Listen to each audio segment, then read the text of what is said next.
we can talk about some topic we talked about in the cafe. Yes. It was quite interesting. Yes. Yeah. I mean, what do you think being foreign woman in Japan?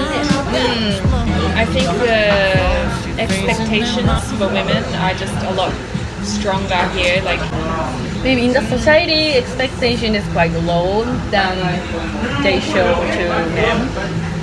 In the society, I don't know. You think the expectations for men are higher? Yeah, men is higher. Oh, that is true. Yes, like men are also expected to achieve a lot. Yes, achieve a lot. Yes. But But making still, lots of money or something. yes. But yeah, I don't really know much about that. But I can talk about women, and I think there's less freedom. Like you have to be a certain type of woman, which is perfect and sophisticated and quiet. Especially in the home though. Yeah. Opinions of like all Japanese people really can affect you, I think. Yeah, and it really affects the way you live. Even though they're not your beliefs, I think Japanese, those beliefs, you can't really ignore them. はい、ちょっとまとめます。ジェンダーギャップ指数で日本の女性の地位っていうのが121位の世界最低レベルっていうのはみんなも知ってると思うんだけど、それの証拠として30から40年ぐらいかけて出来上がったガラパゴス的働き方って言って、その新卒採用して長期間かけて人材育成して、その人を中心に仕事とか勤務地を振り分ける割り振るっていうのがメンバーシップ型雇用って言って日本の基本的な社会の在り方なんやけど、明らかその女性が地位を築きにくい。それと同時にその日本の男性の幸福度っていうのも異常なほどに低くって、幸福度の男女差っていうのが 8% 世界で一番大きいねんな。その女性が地位を築きにくい分、男性にかかってくるプレッシャーってものすごい大きいと思います。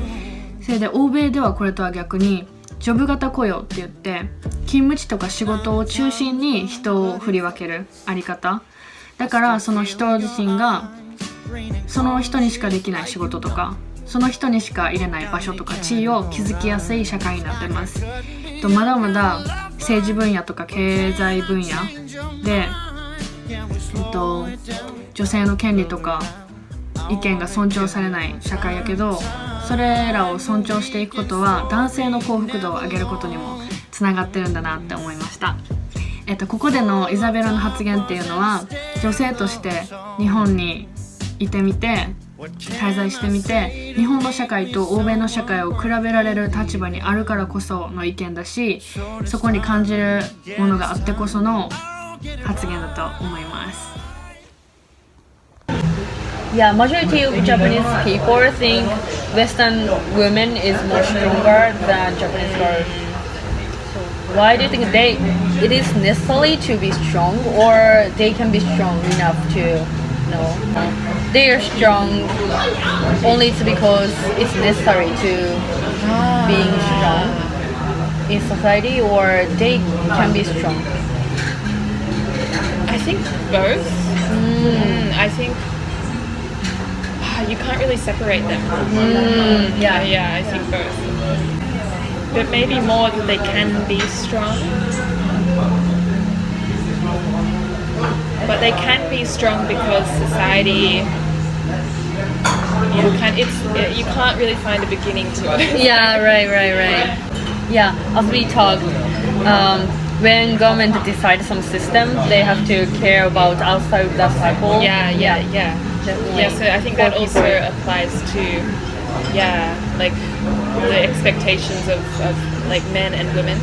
Like not like the majority of women will fit into a certain system, into a certain archetype, but you always need to make room for like freedom to choose, because that should be a choice. Like it shouldn't be a rule. Should have option. Yeah, but then if you say there are no rules, then people who probably would fit into that standard just won't be able to, will just lose their way completely. So At least they should have some opportunity to know what option they have. Yeah. So I think Japanese society, it really works on some level, like because it's like a group consciousness, a group collective, society where everybody goes together in the same way. And generally, humans are like that. Humans are a group species. Yes. Everyone thinks that unity, cooperativity. Yes. They care a lot. It really fits. It is really a perfect model in many ways, but a perfect model. But there's also no such thing as a perfect model. Yeah. I don't want to say majority of people's opinion is always right. Sometimes. Yes, exactly. Yeah. What do you think? How do you think you can join those two things? I think definitely it's important to know both of sides of perspective and opinion, and but nowadays we can really express what we think on social media or SNS, and we can get response for this. So I think it's really important to just express and have a space to. Because social media is actually really good because it connects you to people that you wouldn't otherwise find.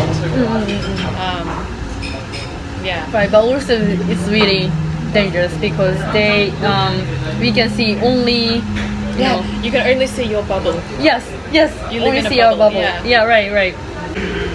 Should we talk more about what we're talking about in the cafe before?